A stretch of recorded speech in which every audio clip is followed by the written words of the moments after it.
Hi friends, ಎಲ್ಲರೂ ಹೇಗಿದ್ದೀರಾ? ಎಲ್ಲರೂ ಚೆನ್ನಾಗಿದ್ದೀರಾ ಅಂತ ಭಾವಿಸ್ತೀನಿ.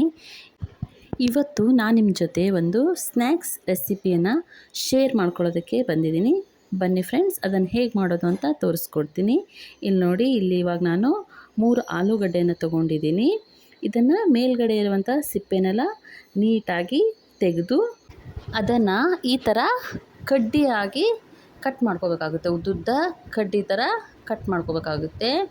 ಇದನ್ನು ಚಿಕ್ಕ ಚಿಕ್ಕ ಪೀಸ್ ಮಾಡಬಾರ್ದು. ಈ ಥರ ಉದ್ದುದ್ದನೇ ಕಡ್ಡಿ ಥರ ನೀವು ಕಟ್ ಮಾಡ್ಕೋಬೇಕಾಗುತ್ತೆ. ಇಲ್ಲಿ ನೋಡಿ, ಇವಾಗ ನಾನು ಈ ಥರ ಎಲ್ಲ ಕಟ್ ಮಾಡ್ಕೋತಾ ಇದ್ದೀನಿ. ನಾನು ನೋಡಿ ಈ ಥರ ಉದ್ದುದ್ದವಾಗಿ ಕಟ್ ಮಾಡ್ಕೋತಾ ಇದ್ದೀನಿ. ಅದೇ ಥರ ಎಲ್ಲ ಆಲೂಗಡ್ಡೆನೂ ಈ ಥರ ಕಟ್ ಮಾಡ್ಕೊಂಡು ನೀರಲ್ಲಿ ಇಟ್ಟಿದ್ದೀನಿ. ಇವಾಗ ಗ್ಯಾಸ್ ಆನ್ ಮಾಡಿ ಗ್ಯಾಸ್ ಮೇಲೆ ಒಂದು ಪಾತ್ರೆಯನ್ನು ನೀರು ಕಾಯೋದಕ್ಕೆ ಇಟ್ಟಿದ್ದೀನಿ. ನೀರು ಸ್ವಲ್ಪ ಕಾದ ಮೇಲೆ ಈ ಕಟ್ ಮಾಡ್ಕೊಂಡಿರುವಂಥ ಆಲೂಗಡ್ಡೆಯನ್ನು ಈ ನೀರೊಳಗಡೆ ಹಾಕ್ತಾಯಿದ್ದೀನಿ.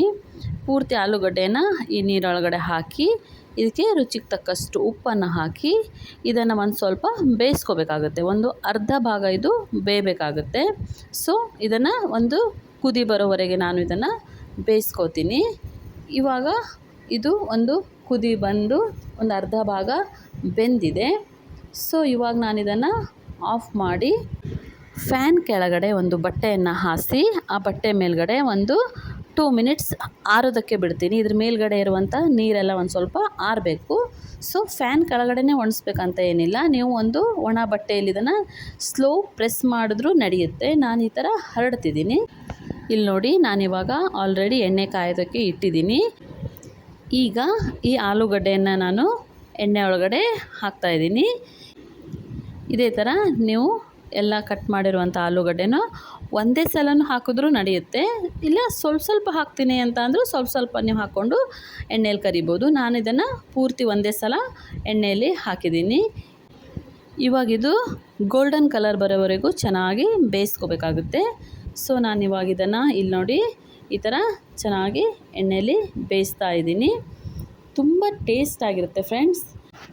ಇವಾಗ ಮಕ್ಕಳು ಮನೆಯಲ್ಲೇ ಇರೋದ್ರಿಂದ ಇಡೀ ದಿನ ತಿಂಡಿ ಕೇಳ್ತಾನೇ ಇರ್ತಾರೆ. ಈ ಟೈಮಲ್ಲಿ ನೀವು ಇದನ್ನು ಮಾಡಿಕೊಡೋದ್ರಿಂದ ಅವರು ತುಂಬ ಇಷ್ಟಪಟ್ಟು ತಿಂತಾರೆ ಫ್ರೆಂಡ್ಸ್. ನೀವು ಇದನ್ನು ಈವ್ನಿಂಗ್ ಮಕ್ಕಳಿಗೆ ಮಾಡಿಕೊಟ್ಟು ನೋಡಿ, ಮಕ್ಕಳು ಎಷ್ಟು ಇಷ್ಟಪಟ್ಟು ತಿಂತಾರೆ ಅಂತ ನಿಮಗೆ ಗೊತ್ತಾಗುತ್ತೆ. ಸೊ ಇದನ್ನಿವಾಗ ನಾನು ಗೋಲ್ಡನ್ ಕಲರ್ ಆಗಿದೆ. ಸೊ ಇದನ್ನಿವಾಗ ನಾನು ತೆಗಿತಿದ್ದೀನಿ.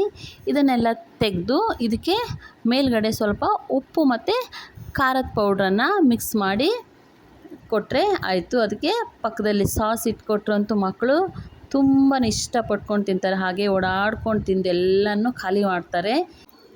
ನೀವು ಮನೇಲಿ ಟ್ರೈ ಮಾಡಿ ಹೇಗೆ ಬಂದಿದೆ ಅಂತ ಕಮೆಂಟ್ ಮಾಡಿ ತಿಳಿಸಿ.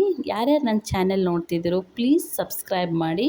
Thank you. Bye friends.